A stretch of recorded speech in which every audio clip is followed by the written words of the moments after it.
Baseball Commissioner Bob Manfred ruled on Pete Rose this week, upholding his placement on the permanently ineligible list, keeping him from being employed in the game of baseball. But what does that mean for his chances of getting into the Hall of Fame? On one hand, he's the all-time hits leader, but on the other hand, he bet on baseball.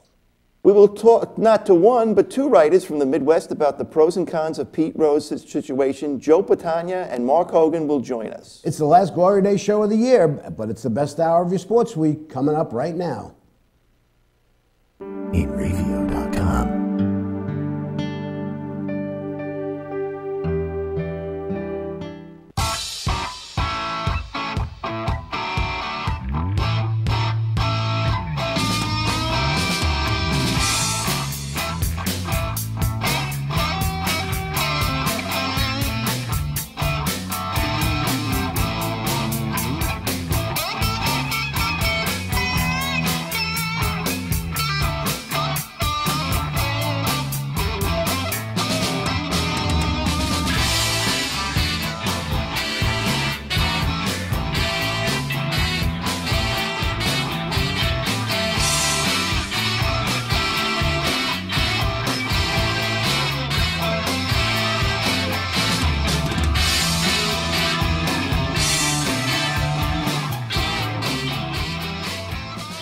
Hello again, everybody. Today is Saturday, December 19th, 2015, and you're watching the Glory Day Show with Bruce and Disco. My name is Paul Discofani. This is my good friend, Bruce Ola. Kyle Melnick and Eric Mikhailov are behind the glass, and you are joining us on the Inravio TV network, broadcasting live from Studio C in the great state of New York.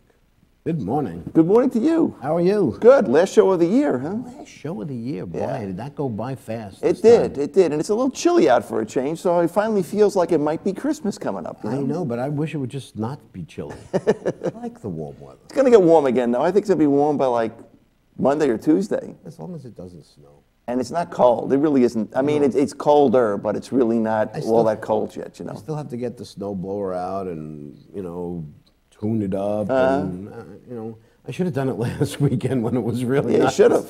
Now it's a little chilly out there today. We went and got our tree last week, which is a good idea. I didn't put it up till yesterday. You get a real tree every year? Yeah, every year. So I had it out in the backyard for a little while. I had it sitting in a thing of water, which was good. And I took it in last night, which was good because it was pretty windy this morning when I got up, and I'm sure it would have blown it on its side or something, you know. How long does that tree last? I try to take it down like right a few days after New Year's, you know. Who's the tree trimmer? Are you like in charge of the lights, or do you just sit back and go, all right? Well, the lights it's a collaborative effort. Okay. Because you need somebody to help. Yeah, so I get the lights all ready. My wife, she doesn't like the way I put them on the branches anyway, so I stand there. Let her do it. You're the yarn holder. Exactly right. Exactly. It works. It works, you know. Yeah. How about you? I'm the official putter together of the tree because it's an artificial tree. Artificial. We've always had an artificial tree, but we have the best artificial tree ever. But I spend about 2 to 3 hours after the tree is up, fixing the branches because they all squash together. I do a nice job. I'm sure you do. I'm a professional tree fixer. Oh yeah. Okay.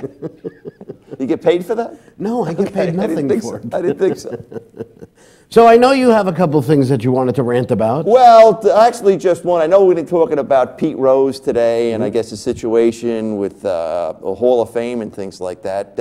But there was another Hall of Fame thing that came up this week, and it was the Rock and Roll Hall of Fame. Rock and Roll Hall of Fame. So I think they finally corrected a couple of injustices this time. With the class of 2016, two of my favorite bands are going in, Chicago.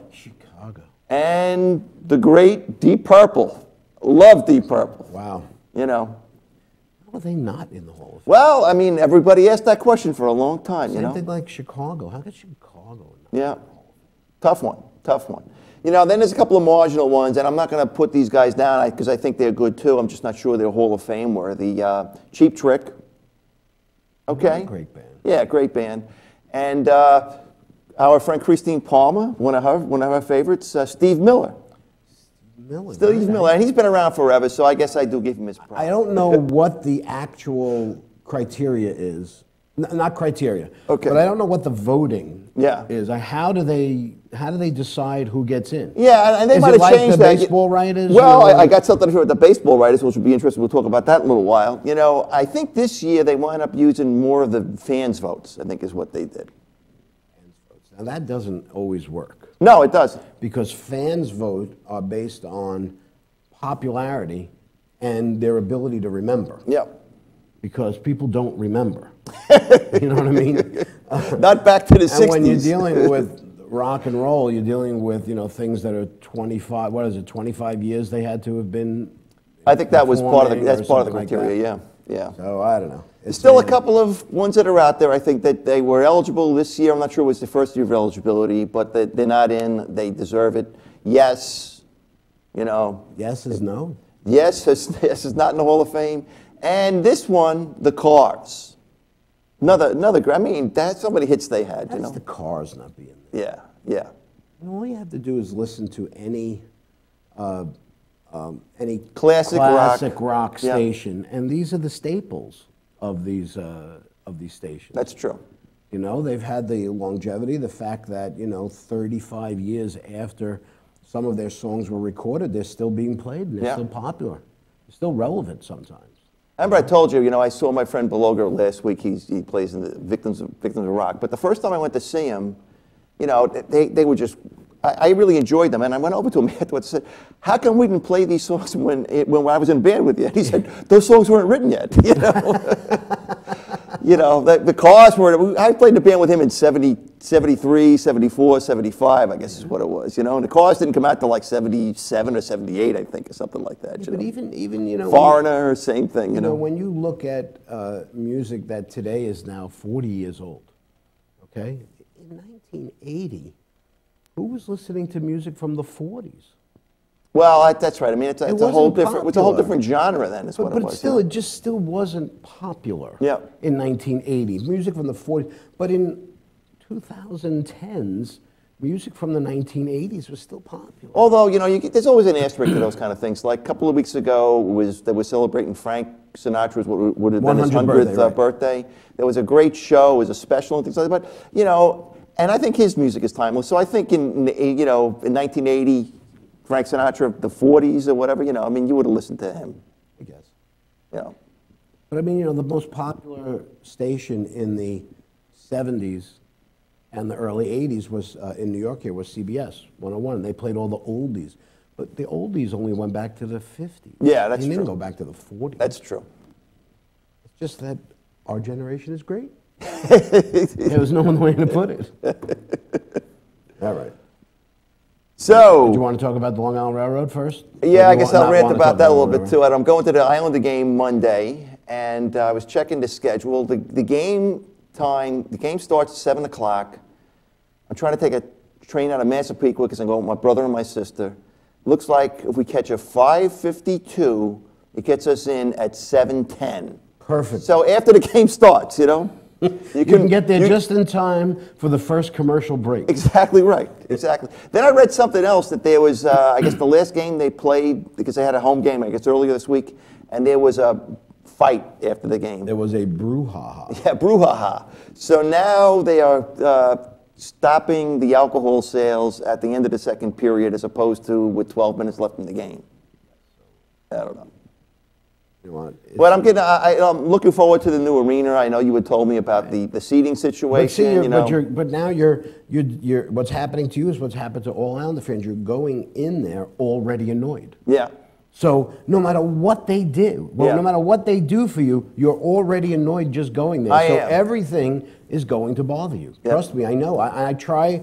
I'm the type of guy that when I watch a movie, I might have seen it 100 times, or like The Honeymooners or something like that. I like to watch it as if I've never seen it before. Yeah. I always go into Well, how do you do that, though? I don't know. I mean, I know every line that's coming up. It's just a natural thing. Yeah. And I tried to do that without any preconceived notions, as if I had never heard a thing about going into, and still things that, every little thing in that building annoyed me. Yeah, yeah. But they won. But speaking about movies, Yes. The new Star Wars came out too, right? You know, and I know you went to see it. You were raving about it. I've heard a lot of great reviews. And then our soccer correspondent, Phil Alonge, said it's the worst movie he ever saw, I think is what he said. And I can't understand him saying that because I saw it. It was great. If you like Star Wars, you're going to like this movie. You know what I mean? It was, you know, I'm not going to tell anybody anything about it. No, of course not. Not that anybody watching would care. But it was a really good movie. I enjoyed it from beginning to end. It made me smile. It made me laugh. It made me tear up. What else do you want in a movie? Sounds like a great movie to me. You know, and it was a fairly good. Was there things that were stupid about it? Of course, it's a movie.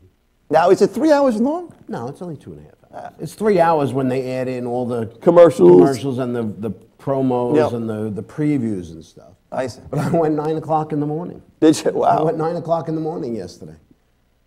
I did not have a doctor's appointment. No, I went 9 o'clock in the morning. Whoops. And but the crowd was a little sleepy at 9 o'clock in the morning.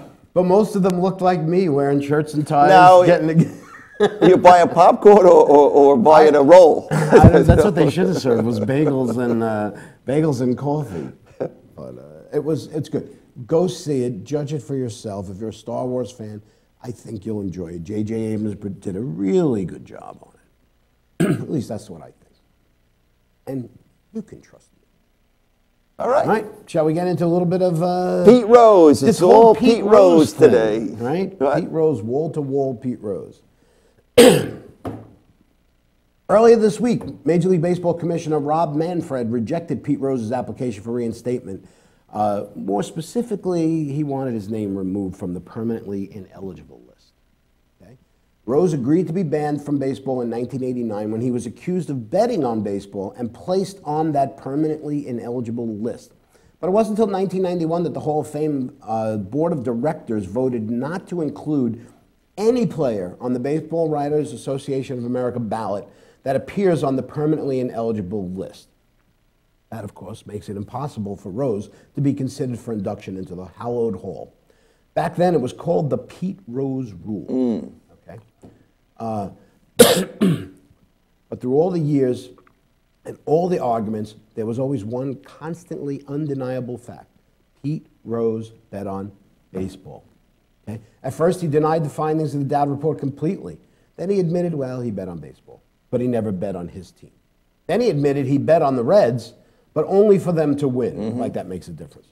Earlier this year, we did a story here on Glory Days about a notebook that surfaced showing he placed a lot of bets on baseball, including the Reds. And now the 74-year-old Rose seems to be at peace with the final decision.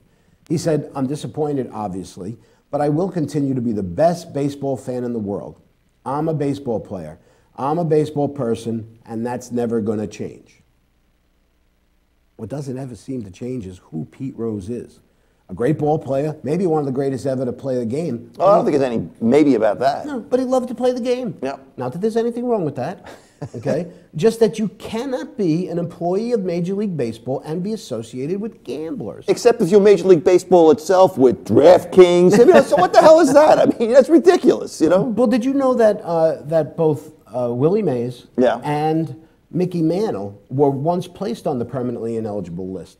And because they were employed by an Atlantic City casino. Remember that? Do you remember that? I do. Right. Okay. Here's what the commissioner had to say.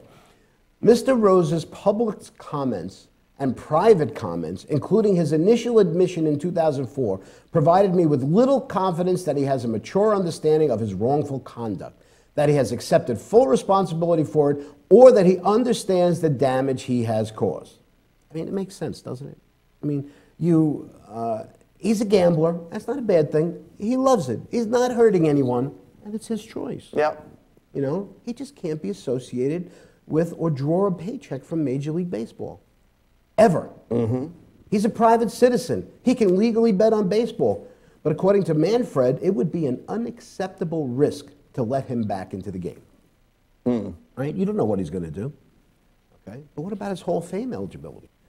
For the first time, we're getting an understanding that his banishment from baseball and his being ineligible for the Hall of Fame are really two different things. And I'll be honest with you, I didn't know that. Yeah, I didn't know that either. I was surprised to read that myself. Manfred made a point to put the ball back in the Hall's court, effectively letting Major League Baseball off the hook if Rose should be, whether Rose should be in the Hall of Fame or not.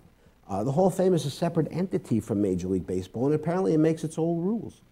This is what the commissioner said, and I really thought this was well written. Well written. The way to get out of it. Okay. In my view, the considerations that should drive a decision on whether an individual should be allowed to work in baseball are not the same as those that should drive a decision on Hall of Fame eligibility. And Manfred wrote, any debate over Mr. Rose's eligibility for the Hall of Fame is one that must take place in a different forum. Mm-hmm. And to be honest with you, that's a curveball. Nobody saw that coming. Major League Baseball has never come out and said. But if you're still on the ineligible list, and that's one of the criteria, is you can't be on the eligible list to be considered, then I don't understand how this changes anything. I really don't. What it does is it changes the perception that baseball. Well, the perception has always been, and you obviously have an opinion the same way I do. Mm-hmm. I always thought that baseball controlled that list. They don't.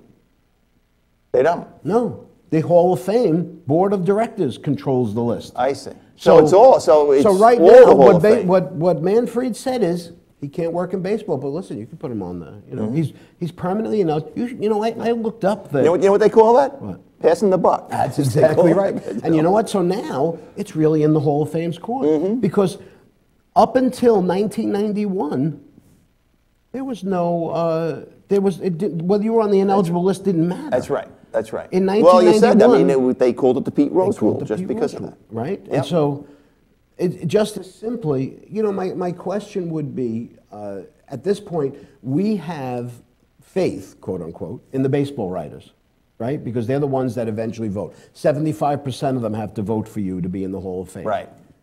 Roger Clemens, Barry Bonds, Mark McGwire, Sammy Sosa. All those guys are eligible to be in the Hall of Fame, but the writers aren't voting them in yet. I mean, they're not even barely on the scale anymore. That's right. So why aren't we trusting the writers to do the right thing? If 75% of the writers feel that Pete Rose should be in the Hall of Fame, maybe he should be in the Hall of Fame. And I agree with that. You know why I think he should not be in the Hall of Fame? Why? Okay. I think that he should not be in the Hall of Fame because he beat Buddy Harrelson. Okay. No, I think he should. I'm not saying that he shouldn't be in the Hall. He is in the Hall of Fame. Who, Pete Rose? Pete Rose is in the Hall of Fame. All his records are in the Hall of Fame. His pictures are in the Hall of Fame. He's in the Room of Records. It's not like he's banned from the Hall of Fame, but he shouldn't have a bust.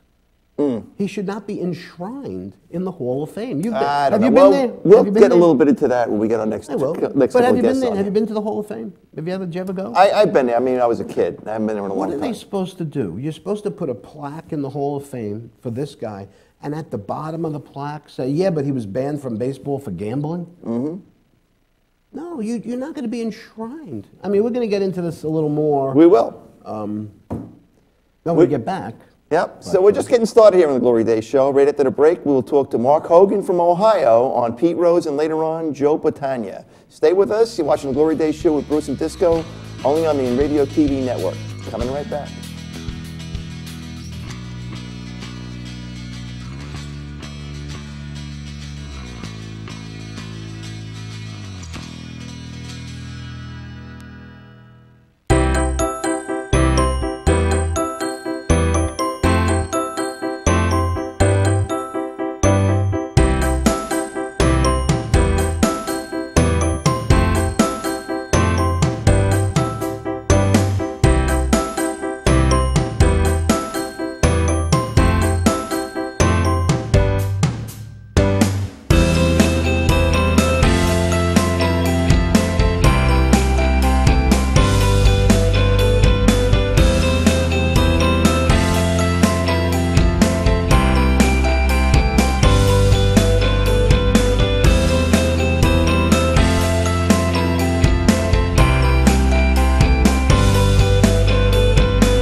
Hey everybody, this is Kyle. I'm Frankie. And we here at Inravio TV Network are wishing you and yours a very happy holiday season.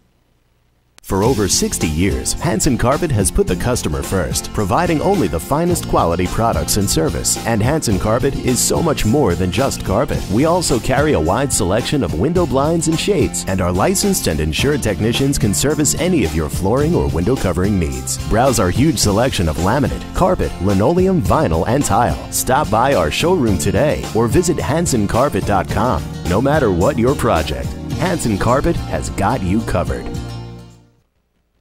Village Music Shop in Mastic has everything you need to give the gift of music this holiday season. Electric guitar packages with a guitar, amp, bag, and strap for only $129. Acoustic guitar packages as low as $79. Full-size 5-piece drum set package starting at $299. And all holiday packages come with 2 free private lessons. Gift cards available. Village Music Shop of Mastic. The best prices and personalized service for over 45 years. Call 1-800-HEY-DUDE and visit villagemusicshop.com.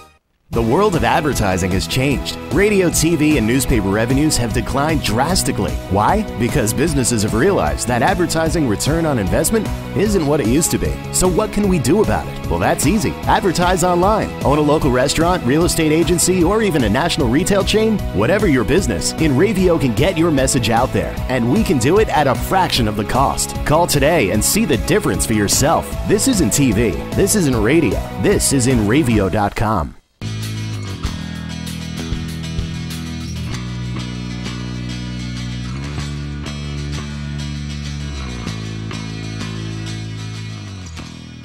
Welcome back to the Glory Day Show with Bruce Disco here on the Inravio TV network. And in keeping with our Pete Rose discussion, on our phone is a first-time guest of the Glory Day Show who is a lifelong Pirates fan, but he grew up in Steubenville, Ohio.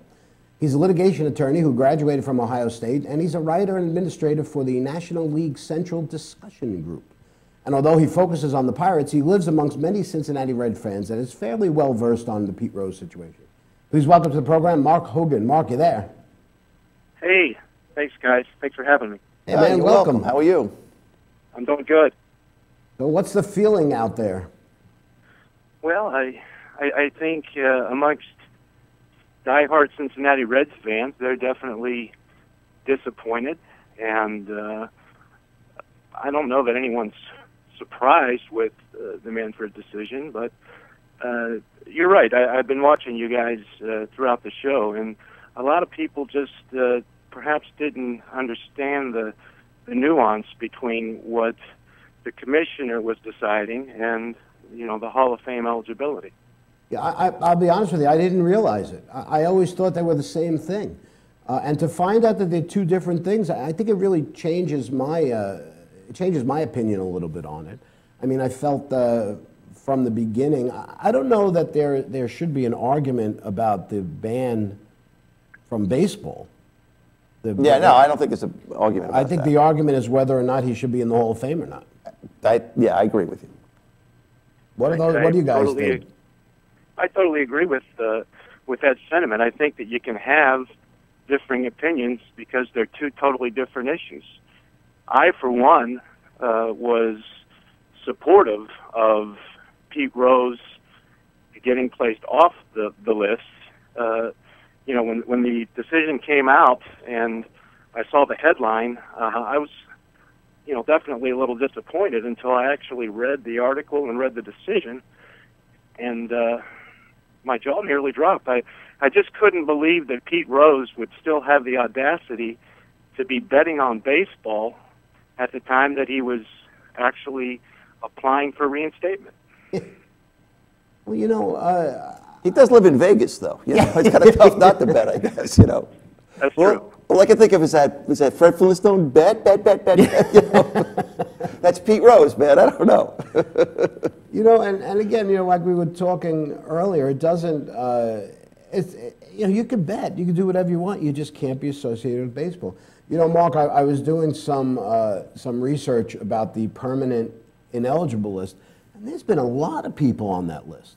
You know, there's a lot of people that were on that list. That Steve Howe is still on the list. Oh yeah. I believe though that once you die, you obviously should come off the list, right? Yeah. I don't know. Maybe that's what they're waiting for Pete Rose to die. Then he'll go in the Hall of Fame. I don't know. But, you know, you being an attorney, I mean, there's got to be, you know, you can argue both sides of this thing. So present me with a good argument of why he should be in the Hall of Fame. Well, I think he definitely deserves to be in the Hall of Fame based upon his achievements on the field. I mean, the Hall of Fame is not some sacred, you know, shrine of moral judgment. Yeah. You should be judged upon what you do on the field. Yeah, but there's And, also this piece about the integrity too, right? Isn't there? Yes. Isn't that one of the criteria too? Well, look, I think it's an utter travesty not to have him in the Hall of Fame so that future generations, 100, 200 years down the road, can at least, you know, make their own judgment on Pete Rose. Well, you know, the thing That's is, not going to happen unless he's in the Hall of Fame. But his accomplishments and his statistics are in the Hall of Fame. It's not that, you know, if you walk into the Hall of Fame, you would never know that Pete Rose was a baseball player. You know, my argument would be about, you know, his, you know, if it was just about statistics, Dave Kingman would be in the Hall of Fame. Yeah.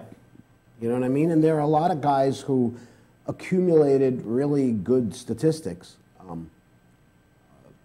Well, gentlemen, look, I think that even if he was allowed to be voted on, he would still need the 75% criteria. That's true. And that's, to I don't me, know that he'll ever get that. that to me is the rub there, Mark. That's what we were. I mean, that's the difference between him and Barry Bonds and everybody else. You know, those guys are not on the ineligible list, but the writers have decided not to vote for them. If the Hall of Fame, the board of directors of the Hall of Fame have put the ability to place to the writers of voting who's in the Hall of Fame, then they should trust them enough to say, hey, make this decision. Mm-hmm. You know, the fact that somebody's put, I mean, we were talking before about Willie Mays and Mickey Mantle. Okay, Willie Mays and Mickey Mantle at one point were on the permanently ineligible list. Now, if that had come before they had been voted into the Hall of Fame, they couldn't be voted into the Hall of Fame. And that's just a single discretion, one single discretion. I know that the Pete Rose thing is much more in-depth and bigger, but, you know, I think what hurt Pete Rose was it happened just before he got into the Hall of Fame. Well, and I think the other thing that hurt Pete Rose is that he's changed his story a few times. It was, I bet, then I only bet, I didn't bet on my team, then I bet on my team, but only to win, you know, so that's crazy. Well, gentlemen, I think you point out a very good fact. The Pete Rose rule was actually established, as you said, Paul, a year and a half after he was banned from baseball. So the board of directors of the Hall of Fame certainly have it within their power, authority, and discretion to go back and rescind that rule. Right, and that's that. You know what? I trust the baseball writers. And I think that, you know what, if 75% of them feel that this man should be in the Hall of Fame, then who am I to say no? I mean, it'll be great fodder for future arguments. You know, my argument is that, you know, as a fan and somebody who's taken their kids to the Hall of Fame, and, you know, you're talking about future generations, what are you going to do, put on the bottom of his plate, you know? You know, when you go and, I don't know, Mark, if you've ever had a chance to go there, but if you read those plaques, they're not all about statistics. They talk about the player and the type of person they were and the things that they did that either transcended the game or were a big boost to the game, you know? And not that Pete Rose hasn't done that from all of what he's done on the field. But, you know, knowing what we know now, I think it's kind of hard to get him in there. Paul, you can't have Pete Rose in the Hall of Fame without telling Pete Rose's full story. And a component of Pete Rose's story always is going to be the fact that he bet on baseball. And so that's why at the very bottom of the plaque it should read, at the time of his induction, Pete Rose was banned from baseball for betting on baseball, compromising the integrity and sanctity of the game. I think that's punishment. That's punishment for the ages. But why would you put somebody like that in your Hall of Fame? Because Why of would his you do that? accomplishments on the field. Because Still of the think that- accomplishments on the field, exactly. But can I- Again, all right, I don't let think me- that let it's me- a temple Let of me moral judgment. let me give you the litmus test, and I think I had this in the article that I wrote. The litmus test to me is fairly simple, and I'll give it to you, Mr. B, because you haven't heard this before. Okay. Okay. If the world of comedy had a Hall of Fame, okay, and you needed 75% of the supporters to vote you into the Hall of Fame, would Bill Cosby go in the Hall of Fame tomorrow? Well, it's all about timing, isn't it? I mean, Well, that's you know, what I'm I mean, saying. So I don't think he would get 75% of the votes today. No. But if you did this, if this same thing happened 5 years ago, Certainly he's a he would first be. ballot Hall of Famer. Yeah. You know?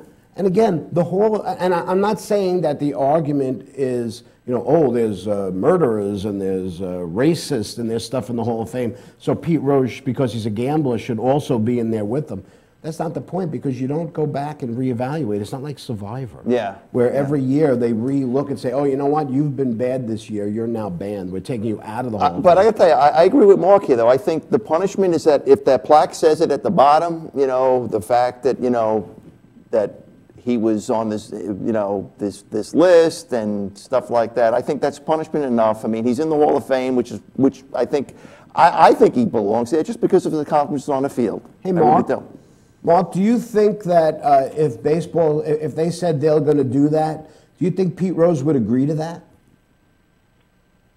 That's a good question. I thought about that. I don't know if Pete would agree to that. You know, part of the reason that he agreed to the initial ban was that he didn't have to admit that he bet on baseball, and there was no actual findings made by Bart Giamatti that he did. It was just sort of agreed that there was a factual basis for the ban, and hence the ban. Right. Because he readily agreed to it. I find it ironic, though, that baseball is now involved with gambling, but they're trying to distance themselves because he did this some time ago. And I guess maybe it's all about the timing. I guess I don't know. Do you think that Pete Rose will be more popular and make more money if he's in the Hall of Fame, or he continues to be this outlaw and doing all this other stuff that he's doing? I don't know. Yeah, that's a good question. You know, we were out at a business convention a couple of years ago in Vegas, and I was walking around, and Pete Rose was there signing autographs, and there was practically nobody there. Really? Yeah, I was surprised by that. I really was, you know. So I don't know. It's a tough call. I do think he belongs in there. So Mark, you're in the he belongs in the Hall of Fame thing, and I don't think he belongs in the Hall of Fame, but I'm in the class that says let the writers decide, let the people make the decision on whether he should be in the Hall of Fame or not. That's what I think. Well, just to clarify my position, I think I agree with you, Paul. I believe that the board of directors should rescind the rule to allow him to be considered by the writers. If I were a writer, I would vote Pete in based upon the caveat at the bottom stating that as part of his plaque, it reads that he bet on baseball. I'm not a writer, but I trust our writers. I wonder if the players have a say in it. You know, like let's say that's what they decided to do. Could Pete Rose then say, nah, I don't want to do that? Or would they just do it anyway and he wouldn't be at the ceremony? Well, I've never heard of anyone actually not accepting and Declining trying to Hall of Fame. Other than Marlon Brando at the Oscars. Hey, Mark, thanks a lot. We really appreciate you taking the time today. Hey, you a Pittsburgh Steelers fan? Absolutely. Okay, are they going to take the wild card away from the Jets?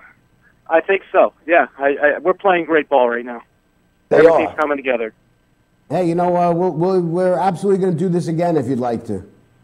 Absolutely, gentlemen. Hey, I appreciate it, and I just hope that that the Raiders will have the opportunity to at least make the decision one day.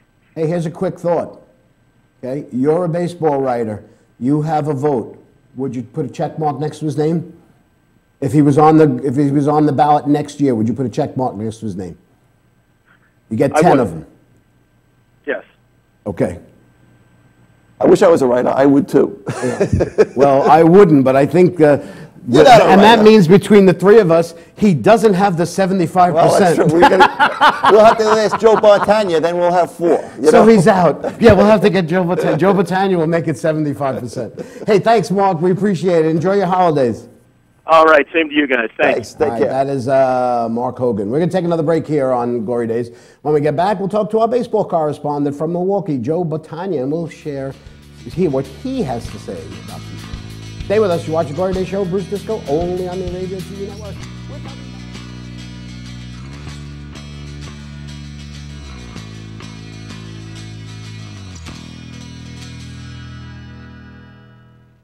The world of advertising has changed. Radio, TV, and newspaper revenues have declined drastically. Why? Because businesses have realized that advertising return on investment isn't what it used to be. So what can we do about it? Well, that's easy. Advertise online. Own a local restaurant, real estate agency, or even a national retail chain? Whatever your business, Inravio can get your message out there. And we can do it at a fraction of the cost. Call today and see the difference for yourself. This isn't TV. This isn't radio. This is Inravio.com. This is Joe Larson, host of the 505 on Racing Show here at Inravio.com. From my family to your family, happy holidays to you and yours this holiday season.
For over 60 years, Hanson Carpet has put the customer first, providing only the finest quality products and service. And Hanson Carpet is so much more than just carpet. We also carry a wide selection of window blinds and shades, and our licensed and insured technicians can service any of your flooring or window covering needs. Browse our huge selection of laminate, carpet, linoleum, vinyl, and tile. Stop by our showroom today or visit HansonCarpet.com. No matter what your project, Hanson Carpet has got you covered.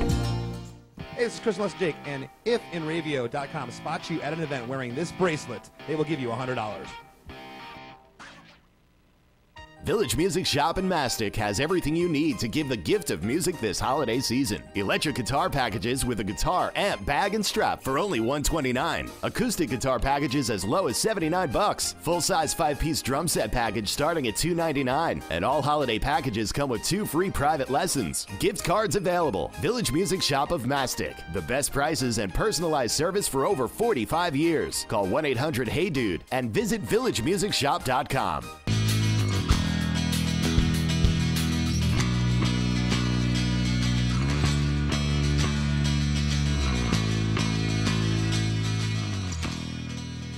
Welcome back to the Glory Days show here with Bruce and Disco on the Inravio TV network.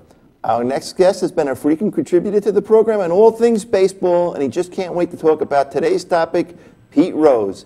He's a regular contributor to baseball sites like Around the Horn Talk and A View from the Bench. Please welcome my new Facebook friend, somewhere from the continent of the United States, the well-traveled Joe Battaglia. Joe, how are you? I'm doing great, guys. How are you? You're looking good. Hey, Joe, how are you? Doing really well. Where are you right now? Are you back home now? You somewhere in the swamps of Jersey? Where are you? No, I'm actually back home in Kiel, Wisconsin, where Alrighty. and very, very happy to not be traveling in the holiday season. There you go. Hey, is it cold up there yet? Did you guys have the same really warm weather we've had the last couple weeks? Yeah, it's been pretty warm here. Although yesterday it finally got to be like winter. We were at 13 degrees, which is seasonal for us. Yeah. But we haven't been in the teens yet. That was the first time. No snow though, I guess though. No, none whatsoever. Wow. So you're wishing for a white Christmas or a Pete Rose red Christmas? I don't know. I think the chances of a Pete Rose red Christmas are more likely than a white Christmas here in Wisconsin right So now. have you got a chance to follow along with the show today, or? Yeah. Okay. Yeah, watching you guys. It's been very good. So I don't want to kind of repeat ourselves. So, what do you think? I mean, I know that you've written about it and you really did some great research on. Let's talk about the Manfred. Is it Manfred? Manfred? How do you pronounce his name? Rob Manfred, I believe, is the way you pronounce it. So, tell us what your thoughts were on the decision, on the written decision. Well, first of all, I agree with him, and as someone who appreciates good writing and who has written and read a lot of legal opinions and legislation and documents that need to say things very clearly, it was very, very well done. I mean, he really clearly laid out the case for what Pete Rose needed to do and what he hasn't done to earn reinstatement into baseball, and why allowing him back would be inappropriate. And in particular, he really parsed the issue that, as it is a lifetime ban, but as commissioner, I have the ability to change that. However, there's my overriding role as commissioner is to protect the integrity of the game, and so I need to really take that strongly into account before I make any decision. And based on the overall facts and circumstances, because of his being disingenuous about what he did, even during the interview, the fact that he continues to associate with gamblers and with gambling, I simply cannot, I cannot allow the risk of this man coming back into the game and being in a position where he could potentially really sully the name of the game and the reputation of the game by once again doing something that is basically placing a bet on a game for a team that he has the ability to affect the outcome of, and that made perfect sense to me. Joe, one of the arguments that I was having with my son James yesterday about this was because I'm going off and I'm pontificating about the integrity of the game and how if baseball, if it were to come out that baseball games could be fixed, it would turn into professional wrestling, okay, right. And it would cease to be a sport that people would watch and enjoy because they would say the outcome is determined or whatever. A game of skill. It's a game of skill.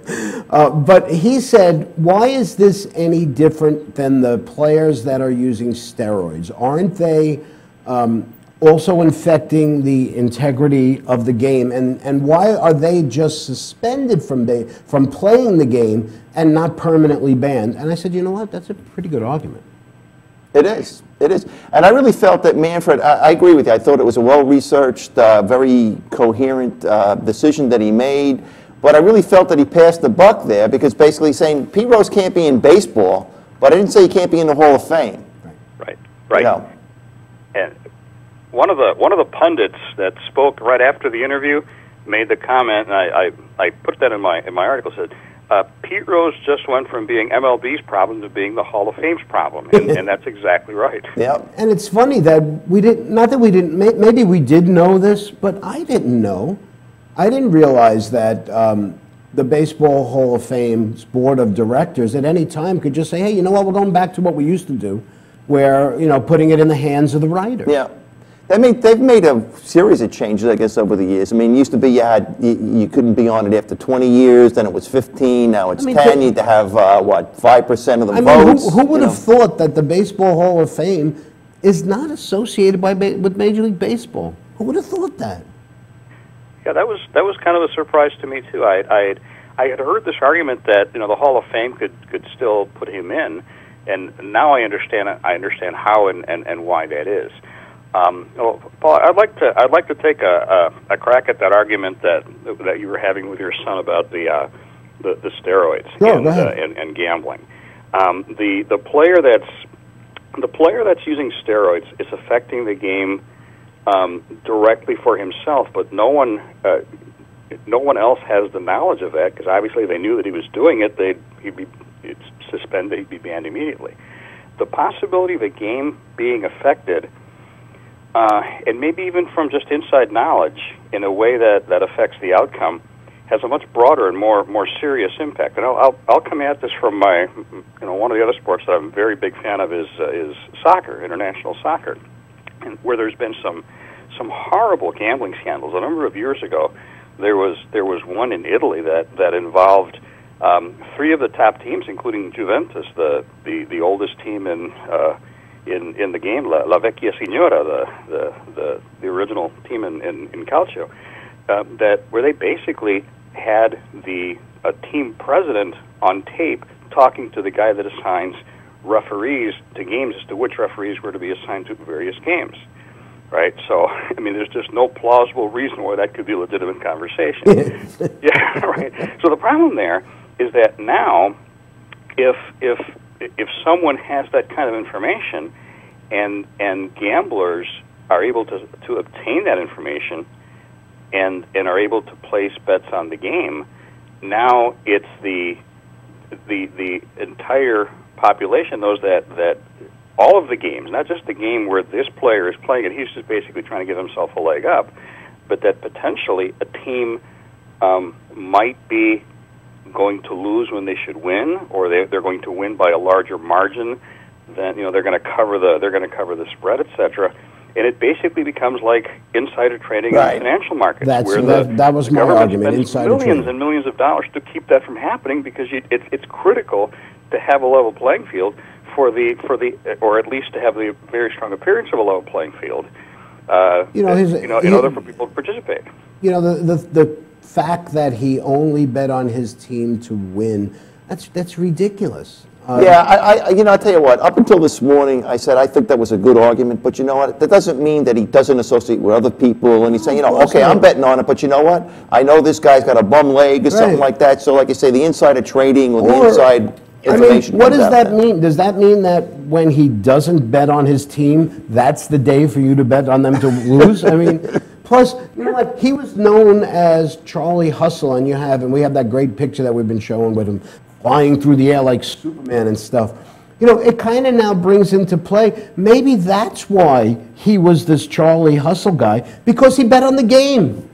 And as a player, you can only control what you do. Yeah. You can only control your performance, whether you get that extra base or you hit that home run or you catch that ball. But as a manager, you control a lot of things. I mean, you could bring in the wrong pitcher. You could leave a pitcher in just a little bit too long. You know what I mean? You could have a guy who may not be doing it, say, I think, from my gut, I think this guy is going to do good today. And so that's why you can't be associated. And I think, Joe, like you're saying, I think that's the difference between steroids and gambling. Yes, steroids affect the integrity of the game, but it's just, in my mind, it's somehow different. Well, they're different and things. Even as a player, guys, I mean, if I'm a player, this is no different from the secretary of the CEO at the pharmaceutical company who just read a memo about some problems in a test of a drug, and then she goes out and sells the stock in that pharmaceutical company where she works. She's not affecting the results of the research. She's not affecting the results of the test. But by her actions, if those were being leaked to outside parties, it would allow people to put on a big short and sell that stock. And the same thing with the game. If a player habitually only bets on games for his team, and when they win, and his bookie knows that, hey, he didn't bet on the team today, maybe somebody's hurt, maybe there's a problem, maybe whatever, and maybe this is an indicator that we should bet against the Reds today. And so it really has some really pernicious effects that need to be stopped. So I mean, that's where I think it's 100% right on for Rob Manfred to say, you know, with someone who's still living in this culture, and gambling is it's kind of a medical, a habitual, you know, disease. It's a vice. You know, we just can't risk the fact that someone that has this, that does this, could ever be involved with a team and have inside information as to what that team is doing, and by his actions allow others to bet one way or another in a way that distorts the outcomes. I think we're all kind of in agreement about the banning from baseball. Can you make an argument for him being in the Hall of Fame? I also think, but I don't want to speak for you, but based on our conversations and what you've written, you think that he at least should be eligible for a vote. But do you think he should be in the Hall of Fame, that he should be enshrined in the Hall of Fame? Well, it's like I mentioned to in my emails. I could really, as a former debater, make the case, either the affirmative or the negative case, right, on this pretty easily. My personal predilection, and you were talking before about I'm going to be the deciding vote as to whether 75%. He wouldn't get my vote on the first ballot, right? He would. I mean, to me, there's a certain signaling mechanism about when a guy gets, you know, if someone gets unanimous first ballot, I mean, that's, you know, Babe Ruth or someone of that caliber who's just so much bigger than the game that you can't argue with it. All right, I would not give him that privilege. I would probably wait till one of the latter years of eligibility, and then I'd probably check the box. Okay. Well, you get 10 votes a year. If you were to rank him from 1 through 10, now obviously it depends on who else is on the ballot. Right. But where do you start considering him? About the 6th or 7th vote, the 8th or the 9th vote? Where would you start considering him? Again, it would depend. It would depend on who else was on the ballot that year. But I would, in terms of on-field performance, I'd have to put him very, very high. I mean, there's you know, you got a 24-year career with a 300+ batting average, you know, close to an 800 OPS, the leader in hits, just the personality. One of the first plays I remember as a young guy watching baseball that really sticks in my mind is the play of him sliding home in the All-Star game and scoring. Ray Fosse. Yeah. You know, and that's just, you know, I think that picture's probably ingrained in a lot of people's minds as somebody just this overriding will to win and not letting anything stand in his way.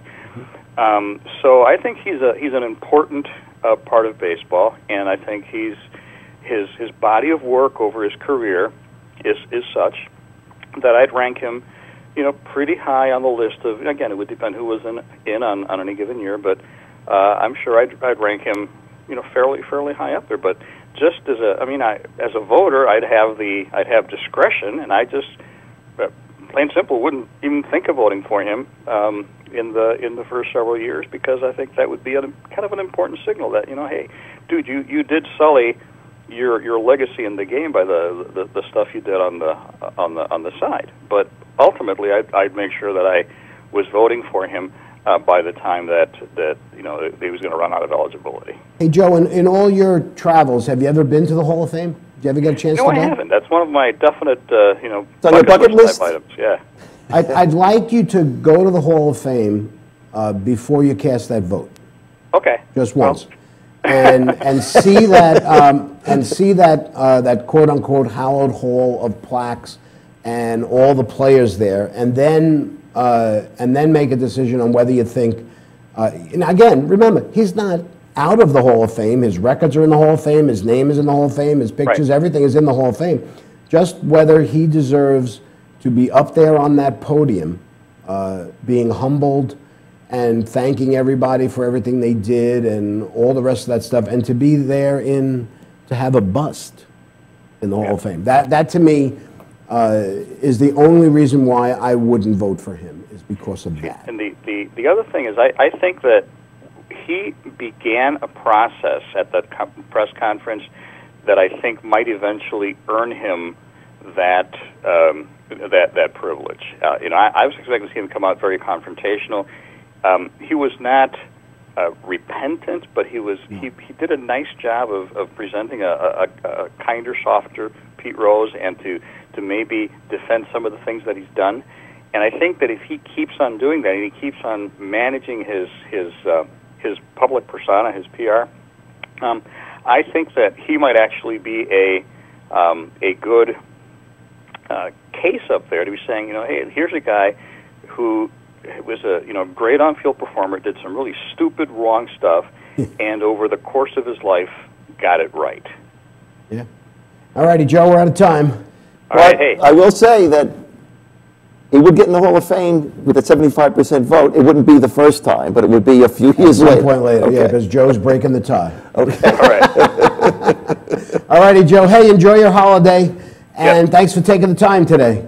My pleasure. Merry Christmas, Happy New Year. Happy holidays, guys. Okay, thanks. Thanks. That's Joe Battaglia. We are almost out of time here at the Glory Day Show. We're going to take a break. When we come back, we'll wrap up for the year. Stay with us. You're watching the Glory Day Show with Bruce Disco, only on the Inravio TV network. We're coming right back.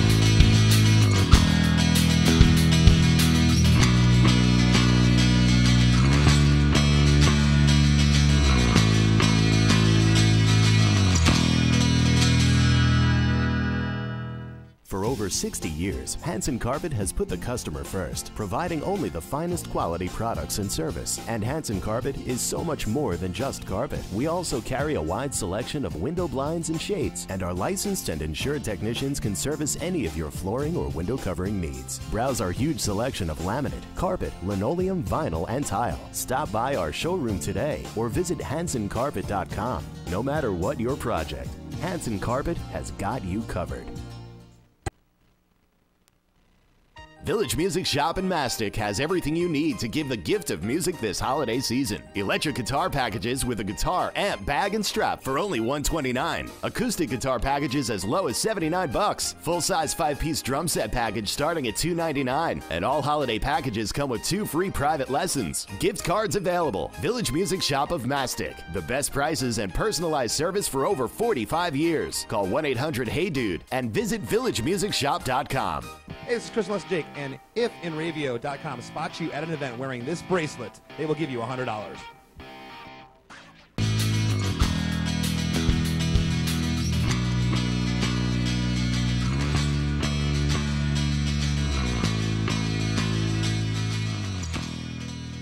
Welcome back to the Glory Day Show with Bruce Disco here on the Inravio TV network.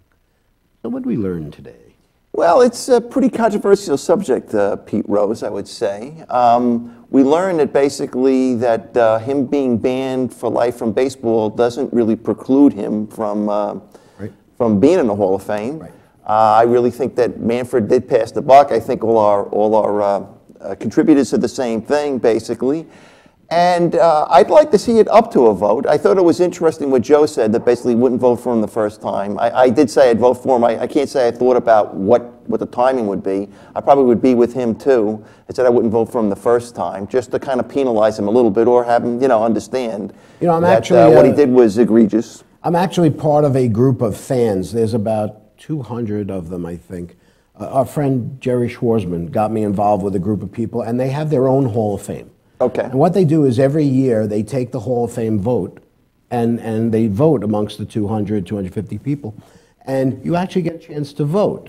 And That's cool. If your players get voted into the Hall of Fame, whoever's eligible on the ballot, and they follow the exact same rules. Mm-hmm. The difference is once a player's no longer eligible, he's not on our list. Yep. But if we vote him in and they don't, then, it's in our Hall of Fame. And I would like, and I kind of take it seriously, looking at those 10 votes I have, And I think we're actually going to get the coordinator of that on one of the That'd shows be good. When we get That'll to be the good. Hall of Fame. So I guess that's it. It is. This year is over. Yeah. Thanks to our producers, Kyle Melnick and Eric McAuliffe, for all their hard work and making us look so good out here. Thanks to our guests, Mark Hogan from NL Central Discussion and Joe Battaglia from Around the Horn Talk. Thanks again to Chuck and Bonnie for putting up with this nonsense week after week. And of course, thanks to you, our loyal viewers. Without you, we have no show. Don't forget to check out the Glory Days on demand page on www.inravio.com to watch any of our past shows. or on any of the other great shows on the Inravio.com TV network. And you know, we're going to be celebrating the holidays for the next couple of weeks. So this is our last show of 2015. I just wanted you all to know how much I enjoy doing this stupid show week after week, and how much I enjoy doing it with my friend here. Here we go, buddy. Bruce Ola. And we will be back for our 5th season. 5 years, fellas. Wow. Of Glory Days show in January. So I hope you'll be joining us. This has been a great year in sports, and we're proud of what we do here for radio. We're the only ones, but we're proud. Have a safe and happy holiday season with your families, and stay safe. And see you next year. See you all next year, guys. Peace out.